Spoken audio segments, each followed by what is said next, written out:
Mickey Charles was crying. He was trying to hide it, but crying nonetheless. His dad could tell even over the phone. "I'm just a failure," said the young man again and again. Dad said, "Where are you?" The boy answered, "The Lazelle Hotel in Kansas City." Dad said, "I'll be right there," and hung up.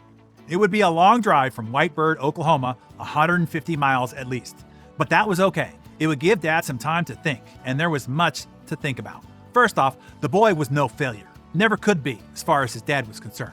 He just needed a little boost of self-confidence, the way he had sometimes needed when he was a kid as well. "You ain't gonna spend your natural life in the mines the way I did," Dad had often admonished. "But if you're gonna do anything else, you gotta believe in yourself." And the boy had listened patiently, but had he really understood what the old man was saying? Well, Dad touched the steering wheel before him, but all he could see was his boy up there in Kansas City, his heart breaking in a hotel room far from home. What would Dad say once he got here? He kept asking himself. Maybe something like, "Hang in there, boy, you're gonna be all right." Then a little pat on the back. That ought to do it, or would it? Meanwhile, Mickey Charles was sulking in his room, pacing back and forth, mentally arming himself against the impending onslaught of persuasion. Dad could be very persuasive, after all. But he better not try to talk him out of it this time, for once in his life, his mind was made up. He was going back home. 4 hours after Dad hung up the phone, a knock came at the hotel room door. But when the old man walked inside, he said nothing, not even a hello. He just took the son's suitcase, opened it up on the bed, and started throwing things into the suitcase. The boy, incredulous, asked, "What are you doing, Dad?" And the dad answered what neither of them had expected to hear. He said, "I'm taking you back to the mines, son. You'll be a miner, like me." "What do you mean?" the young man said, utterly bewildered. Dad looked up, his eyes filled with tears. "Now," he said, "I thought I'd raised a man, but you're nothing but a coward." The young man's eyes grew wide with disbelief and with anger. "Oh yeah?" he fired back. "Well, I'll show you who's a coward." And what do you know? He showed us all who wasn't a coward. That was spring 1951, when a father had precisely the right thing to say to his son in the hotel room in Kansas City. Because you see, that young man returned to his job and proceeded to do it as few who had ever lived before or since. He started out setting team strikeout record in his first season with the Yankees. And then he went 0 for 22 at bats after they sent him back to the minor leagues.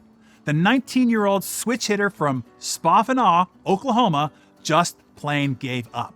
And he might have quit baseball forever until that showdown at the Lazelle Hotel between a dad who had figured out just what to do and just what to say to his teenage boy. His teenage boy was named Mickey Charles Mantle. Mickey Mantle, the 20 times All-Star, Hall of Famer, 7 times world champion, regarded as one of the best baseball players and sluggers of all time.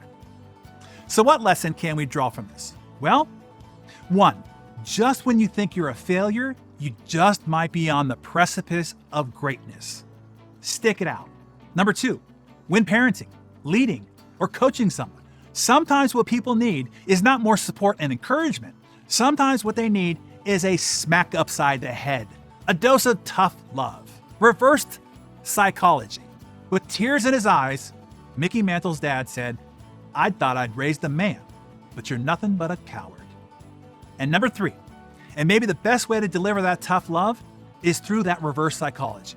When they are looking for resistance, offer them none, but show them the future vision of their choices.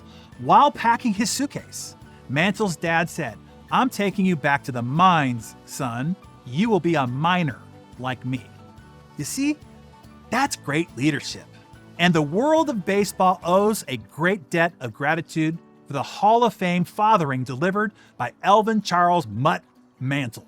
So what I'd like to encourage you to do is to share this Darren Daily with those you'd love to have believe in themselves more. They too may be on the precipice of greatness and just need that extra little shove from you.